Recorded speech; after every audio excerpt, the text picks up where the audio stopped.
Hi friends, இன்னைக்கு ரொம்பவே tasty and ஈஸியான எக் பெப்பர் கிரேவி தாங்க பார்க்க போகிறோம். சாதம், சப்பாத்தி, இட்லி, தோசை, பரோட்டான்னு எல்லாத்தோடையும் வச்சு சாப்பிட சும்மா அல்டிமேட்டாக இருக்குங்க. டேஸ்ட்டும் சூப்பராக இருக்கும். வாய்க்கு ஏதாவது உணர்த்தியாக சாப்பிட்ணுன்னா இந்த மாதிரி இந்த எக் பெப்பர் கிரேவியை ட்ரை பண்ணி பாருங்கள். ரொம்பவே சூப்பராக இருக்கும்.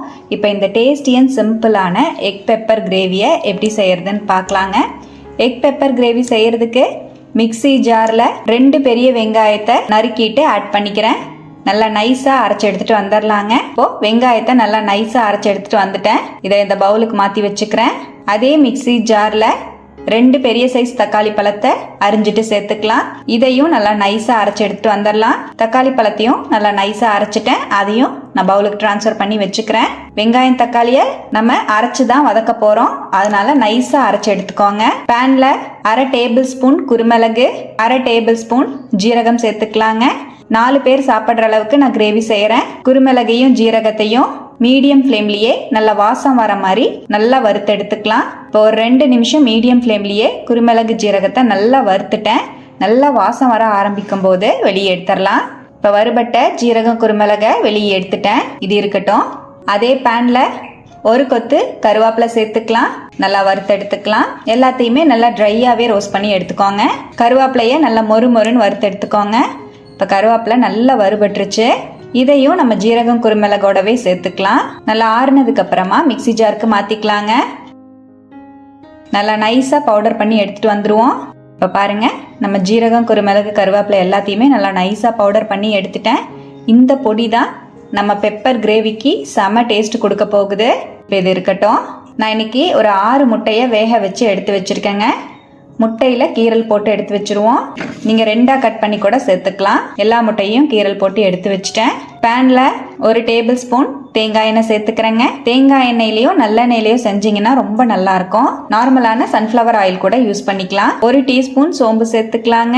நல்லா பொரிஞ்ச உடனே நம்ம அரைச்சி வச்சிருக்கிற வெங்காயத்தை சேர்த்துக்கலாம். நல்லா வதக்கி விட்டுக்கலாம். ஹை ஃப்ளேமில் வச்சே வெங்காயத்தை ஒரு 2 நிமிஷம் நல்லா வதக்குங்க.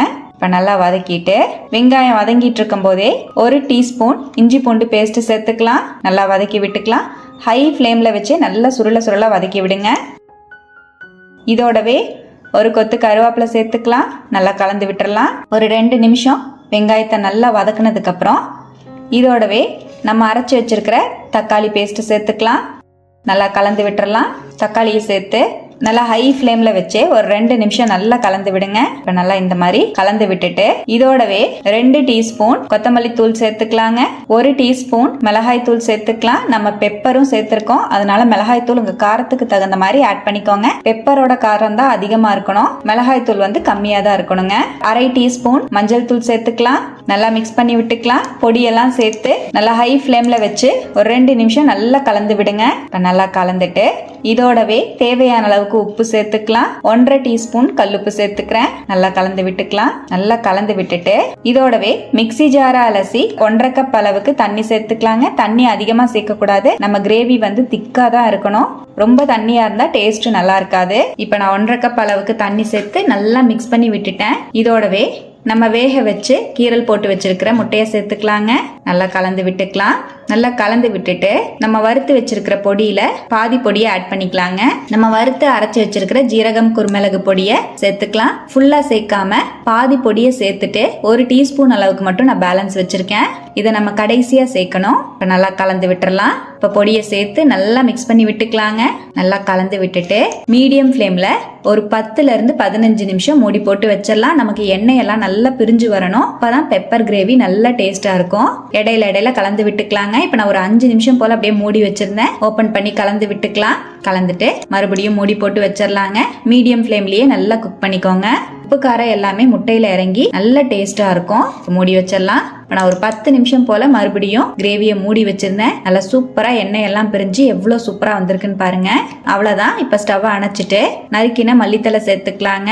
நம்ம எடுத்து வச்சிருந்த ஜீரகம் குருமிளகு பொடியை ஃபுல்லா சேர்த்துக்கலாம். நல்லா கலந்து விட்டுறலாம். அவ்வளோதான். ரொம்பவே டேஸ்டி அண்ட் ஈஸியான எக் பெப்பர் கிரேவி சூப்பராக ரெடி ஆயிடுச்சுங்க. இந்த கன்சிஸ்டன்சியில் இருக்கிற மாதிரி கிரேவி ரெடி பண்ணிக்கோங்க. அப்போ தான் டேஸ்ட்டு சும்மா அல்டிமேட்டாக இருக்கும். பரோட்டா, பூரி, சப்பாத்தி, இட்லி, தோசைன்னு எல்லாத்தோடையும் வச்சு சாப்பிட சும்மா அல்டிமேட்டாக இருக்கும். நான் இன்னைக்கு சாதத்தோட சர்வ் பண்ணியிருந்தேங்க. செம்ம டேஸ்ட்டாக இருந்தது. இதே போல் டேஸ்டியான எக் பெப்பர் கிரேவியை நீங்களும் கண்டிப்பாக ட்ரை பண்ணி பாருங்கள். செம்ம சூப்பராக இருக்கும். ட்ரை பண்ணி பார்த்துட்டு எப்படி வந்ததுன்னு கமெண்ட்டில் மறக்காமல் என் கூட ஷேர் பண்ணிக்கோங்க. நம்ம சேனலை இப்போ தான் ஃபஸ்ட் டைம் பார்க்குறீங்கன்னா சப்ஸ்கிரைப் பண்ணிக்கோங்க. பக்கத்தில் இருக்கிற பெல் ஐக்கானை ப்ரெஸ் பண்ணி வச்சுக்கோங்க. லைக் பண்ணிக்கோங்க. ஃப்ரெண்ட்ஸ் அண்ட் ரிலேட்டிவ்ஸோட ஷேர் பண்ண மறந்துடாதீங்க ஃப்ரெண்ட்ஸ். தேங்க்யூ.